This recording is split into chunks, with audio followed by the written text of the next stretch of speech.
kamarites, mananghalian na po at magpa-fried chicken tayo. Kahit sa unang prito ko pa lang ay nasunog, pero hindi ko sinukuan syempre. At ayun na nga, success. O, diba? Ang ganda ng pagka-prito. Kaya samahan niyo ako mga kamarites. Lunchtime na. Nilabas ko na po yung nakamarinate na manok galing sa ref. Kasi kagabi ko pa yan ni-marinate, syempre nilagay ko sa ref. Kasi mas okay daw pag nakalagay sa ref yung ni-marinate mo kahit anong ulam ay dapat daw ay ilagay sa ref. Ewan ko lang na napapanood ko lang, ganun lang. Pasensya na po kayo mga kamarites, medyo nakalimot na po ako sa pagbo-voice over, pag-i-edit ng aking mga videos. Kasi ang tagal kong hindi naka-edit or naka-voice over ng mga videos ko. Dahil sa medyo na busy, kaya ngayon ay sobrang full na talaga yung storage ng aking phone dahil sa mga videos ko. So, napag-decide ko na ngayon ng aking i-edit na para naman ma-delete ko na yung mga videos at ma-i-upload na. O, diba? So, balik tayo sa aking niluluto. Ganun, parehas pa rin. Niluluto man, no? Pinaprito. Yun nga lang po ay sa unang prito ko pa lang ay nasunog na. Pero siyempre hindi ko siya sinukuan na. Hindi katulad mo na sinukuan mo siya. Fried chicken nga yung iluluto, hugutan pa. Pero okay lang yun nasunog, at least naman masarap. Basta may sausawan, diba? Namiss ko lang talagang umulam ng fried chicken. Kasi simula nung may gera-gera sa mga ibang bansa, hindi na nag-o-order yung mga amo ko ng mga fried chicken sa KFC or fried chicken sa ibang restaurant. May binibili naman sila, ay mga grill yung mga binibili nila na pagkain dito sa Saudi, pero nakakaumay na.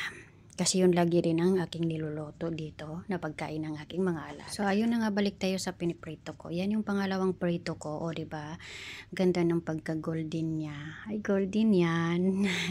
Hindi na po siya nasunog. Kaya so happy na ang kamaritis niya kahit papaano ay hindi nasunog yung pangalawang prito ko. Nasobrahan siguro ko to ng apoy. Kaya ganyan yung naging itsura ng nasunog. So ready na yung aking ulam mga kamarites. Samahan niyo ako, kayo dyan, anong ulam niyo?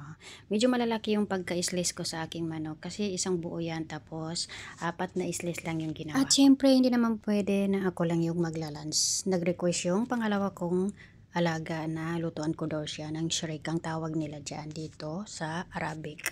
Kung baga sa atin ay lugaw, arroz caldo, ganun nga, arroz caldo nga ba ang tawag niyan. Pero sa atin, dito kasi nakasiparit yung manok. Niluto ko lang yung manok sa oven, then ganyan yung itsura niya. Yun ba? Parang lugaw, di ba? Favorite kasi ito ng aking pangalawang alaga. And then syempre mayroon ako diyan i-blender ng mga kung ano-anong mga gulay-gulay or mga vegetable, at hindi mawawala sa kanila yung dakos, kamatis lang yan at tomato paste. Ni-blender ko. Samahan niyo ako mag-lunch mga kamarites. Mayroon naman akong nakitang banana, and then medyo sobrang hinog na siya. Hindi naman masyado, okay naman siya.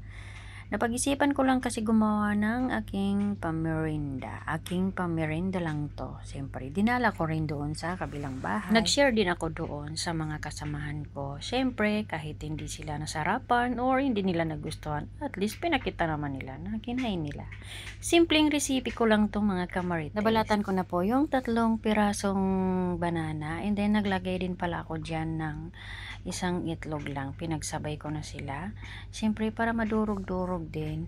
And then, nung nagkaganyan na siya, medyo nagtubig-tubig na, ay nilagyan ko siya ng wala nang basta tansya lang tayo ng vanilla na powder kasi wala akong syrup na vanilla. At syempre, imimix na naman natin yan hanggang sa magkaganyan. Ewan ko lang kung saan ko ito natutunan, pero may napapanood naman ako na mga vlogger habang nagbe-bake ng banana. So, ganito rin naman yung sa akin. Naglagay lang ako diyan ng 1 cup of flour or kaya harina, at saka 1 spoon na baking, at saka mga 3 to 4 spoon na malaki na sugar. Puti, white sugar. Puti, white sugar, parehas lang. At nilagay ko na rin po yung puting harina para hindi mamuo-buo yung mga harina natin, ay ganun tayo maglagay. At siyempre may nakita akong natitirang kakao na iwan ko kung ilang spoon yan na kutsarita Siguro mga 2 kutsarita lang yan. Para naman hindi nakakaboring yung banana cake ko. Kaya sinama ko na rin para magkakulay din naman siya at syempre masarap din. Diba? At naglagay ako dyan ng kaunting kutsarita na mantika or cooking oil. Ganon. At syempre lalagyan ko rin ng kaunting oil yung paglalagyan natin ng banana cake, yung pagbibikan natin ng banana cake para hindi naman siya dumikit-dikit. So, ganyan lang po ang ginawa ko. Bawat pagbibikan ko or paglalagyan ko ng aking banana cake ay maglalagay ako dyan ng mantika or yung tawag niyan yung cooking paper or paper cooking. Basta yun na yun kung ano yun. Kayo na pang bahalang umintindi sa akin. Hay, pasensya na mga kamarites, antok na ako. So, ayun na nga, natapos na tayo ay, ayun na naman sa tansya lang tayo maglagay. Okay lang yun mga kamarites, kasi ako lang naman ang kakain yan. Pero in fairness, napakasarap po niyan, promise. Dahil siguro sa nilagay ko na kakao, and then, yung nilagay ko na Hershey's ba yun? Yung pangalan nun. Yung mga ganyan. Yung maliliit na chocolates. Basta yun na yun. Ayun nga, naglagay na rin ako. Pang toppings ko lang siya para pang dagdag ng sarap or lasa. Parehas lang yun eh. Lagi na lang ako. So ayun na nga, nilagay ko na doon sa may oven namin. Diba, nakita niyo na yung oven namin, nakabukas pa rin siya. Kasi before ka magluluto niyan ay dapat bubuksan mo yan ng 5 minutes or 6 minutes. Painitin mo na siya kasi medyo may, iwan ko, may kasiraan tong oven namin. So, ready na po siya. Lutong-luto na. Diba? Ang ganda niya tingnan, hindi na po nakaka-boring.